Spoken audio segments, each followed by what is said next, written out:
अस्सलाम वालेकुम friends, information world में खुश आमदीद। आज मैं एक दरवेश शख्स दिलचस्प दास्तां की किस नंबर 2 के साथ हाजिर हूँ। आप सब प्यारे दोस्तों से गुजारिश है कि चैनल को ज़रूर सब्सक्राइब कर लें और साथ मौजूद बेल आइकन को भी दबा दें ताकि आने वाली हर वीडियो का नोटिफिकेशन आप सबको फ़ौरन मिल सके। आइए अब कहानी की तरफ बढ़ते हैं। फिक्र ना करें लाला जी, बच्चा अच्छा हो जाएगा, सुभान अल्लाह। फिर जेब में से टीन की एक डबिया निकालकर इसे खोला। इसमें नन्ही मुन्नी 6 पुड़ियाँ निकालकर मेज़ पर रख दी और कहा, 2-2 घंटे बाद पानी के साथ एक पुड़िया देते जाएं, अल्लाह शिफा देगा। खुदा की कुदरत के अगले रोज़ कुंदन लाल की हालत संभल गई। हाफिज शफी ने मजीद 6 पुड़ियाँ भिजवा दी।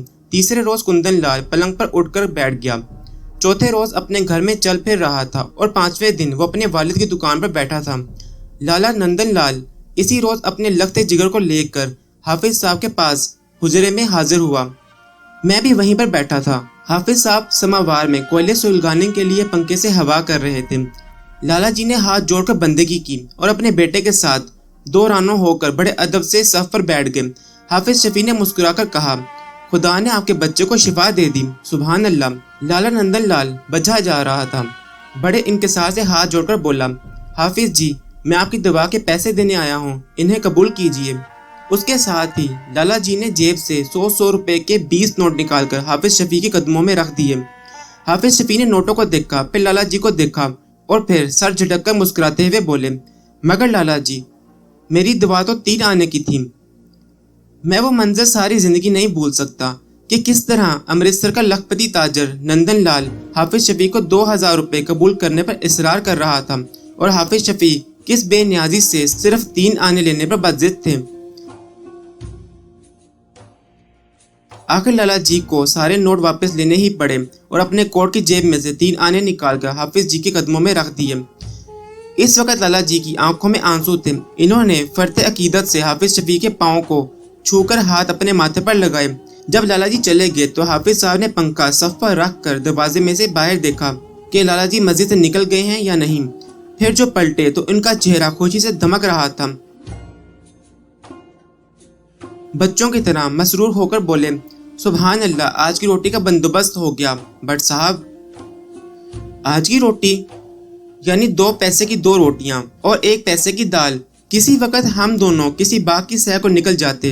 रास्ते में कोई जनाजा मिल जाता तो हाफिज शफी कलमा तैयबा शरीफ पढ़कर उस तरफ लपकते और कंधा देकर साथ हो लेते। मैं भी उनके साथ हो जाता। मोहल्ले में किसी लड़की की शादी होती तो हाफिज शफी बिन बुलाए ही वहां पहुंच जाते। दरियां बिछा रहे हैं, किनातें लगा रहे हैं, दस्तरखान झाड़ रहे हैं, मटकों में पानी डलवा रहे हैं, बरातियों को पानी पिला रहे हैं, थाल भर भर कर पुलाव अंदर ले जा रहे हैं। और जब बारात चली जाती तो वही तंदूर से 2 रोटियां और दाल लेते और सुभान अल्लाह कहकर खाना शुरू कर देते। सुबह सादिक को उठकर मस्जिद में अजान देते, मस्जिद के सहन में झाड़ू देते और मिंबर को अपने बसंती रुमाल से झाड़ते। रमजान शरीफ में सहरी के वक़्त मोहल्ले में हर घर पर जाकर दरवाज़ा खटखटाते और साहिब खाना का नाम लेकर इसे जगाते। इफ्तारी के वक़्त मस्जिद में अनवाओ इकसाम के फलों और खानों के ढेर लग जाते। मगर हाफिज शफी को मैंने हमेशा नमक और खजूर से ही रोज़ा अफ्तार करते देखा। अफ्तारी के बाद मेरे साथ नमाज अदा करते और वही तंदूर पर जाकर दाल रोटी खाते और फिर मुझे साथ लेकर तरावी पढ़ाने तहसीलपुर वाली मस्जिद की तरफ रवाना हो जाते। सारा रास्ता हंस हंस कर बातें करते जाते, रोमी और सादी के शेर सुनाते, जाफरानी चाय के फवायद पर लह लह कर बातें करते। सुभान अल्लाह, क्या लोग थे। कई दफ़ा मैंने इनको किसी से बातें करते सुना पर उनके अलावा कोई और नज़र ना आता।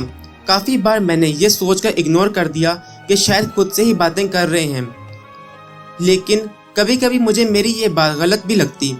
मैंने बहुत बार उनसे इस बारे में पूछा तो वो हंसकर इबादत में महव हो जाते। एक दिन मैं बाजिद हो गया कि आप किससे बातें करती हैं, तो उन्होंने हंसकर बताया कि एक बाबा जी हैं, साथ उनकी बेटी मस्तानी मुझसे अक्सर मिलने आते हैं। इतना कहकर वो इबादत में महव हो गए और मैं कुछ उलझा ज़हन लेकर वापस वहाँ से अपने घर आ गया। हाफिज शफी से अमृतसर में मेरी आखिरी मुलाकात 23 अगस्त 1947 को शरीफपुर के बाहर रेलवे स्टेशन पर हुई। अमृतसर के दरो दीवार फसादात की आग में जल रहे थे। शहर पर फौज ने कब्जा कर रखा था और अमृतसर के मुसलमान मुहाजिरीन से भरी हुई रेलगाड़ियां शरीफपुर से पाकिस्तान की तरफ जा रही थीं। हर शख्स परेशान और बेहाल था। चेहरों के रंग उड़े हुए थे, आंखें वीरान हो रही थीं। किसी का बेटा शहीद हो गया था तो किसी का बाप, किसी के भाई की लाश बेगौरो कफन शहर की किसी सड़क पर पड़ी रह गई थी, तो किसी की बहन मोहल्ले की कुएं में छलांग लगाकर इज्जत की मौत मर गई थी। अमृतसर जल रहा था और हर तरफ आग और खून का खेल जारी था। शरीफपुर वाली रेलवे लाइन के आसपास महाजिरीन का सैलाब उमड़ आया था। बलोच रेजिमेंट के जवान मशीन गन्ने संभाले जलंधर और हटियाले की तरफ पोजीशनें लिए बैठे थे। शरीफपुर की आसपास की आबादी को महाजिरीन कैंप करार दिया जा चुका था। शहर में रहे सहे मुसलमानों के परेशान हाल काफिले यहाँ जमा हो रहे थे। रात रात भर शहर की तरफ से गैर मुस्लिम फौजें इस कैंप पर फायर खोल देती। सारे कैंप पर एक वहशत की फिजा तारी थी। हमारे खानदान के तकरीबन सभी अफराद पहली गाड़ी में लाहौर रवाना हो चुके थे। अब मुझे याद नहीं कि मैं किस लिए अकेला शरीफपुर में रह गया था।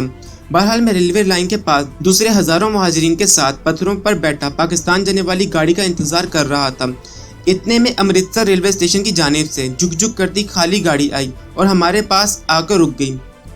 बस उसके बाद कुछ खबर नहीं कि क्या हुआ। देखते ही देखते रेलगाड़ी के अंदर, बाहें और छत पर तिल धरने को भी जगह ना थी। मैं भी किसी न किसी तरह हजूम में घुसा कर एक डब्बे में सवार होकर किसी के सामान पर बैठ गया। मैं एक आदमी की टांग और दूसरे आदमी के बाजू में से खिड़की के बाहर का कुछ मंजर देख रहा था। हर तरफ एक शोर, एक हंगामा, एक क्यामत बरपा थी। इतने में मैंने हाफिज शफी को देखा। वो एक मैला सा थैला कंधे पर डाले एक तरफ सिग्नल के खंबे के पास खड़े थे। उन्होंने एक दो बार गाड़ी में सवार होने की भी कोशिश की, मगर लोगों ने इन्हें धक्का देकर पीछे हटा दिया। वो फिर चुपचाप उसी खंबे के साथ लगकर खड़े हो गए। वो मुझसे काफी फासले पर थे और मैं इन्हें आवाज न दे सकता था। गाड़ी चल पड़ी। बच्चे कुचे लोग भाग भाग कर सवार होने लगे। मैंने दूर से हाफिज शफी को देखा। इन्होंने भी लपक कर एक डब्बे में सवार होने की कोशिश की, लेकिन एक आदमी ने जो पायदान पर लटका हुआ था हाफिज जी का हाथ परे झटक दिया। गाड़ी अब शरीफपुर से आगे निकल आई थी। शरीफपुर कैंप से पाकिस्तान आने वाली ये आखिरी ट्रेन थी। उसके बाद जो गाड़ियां भी आईं इसको काट दिया गया।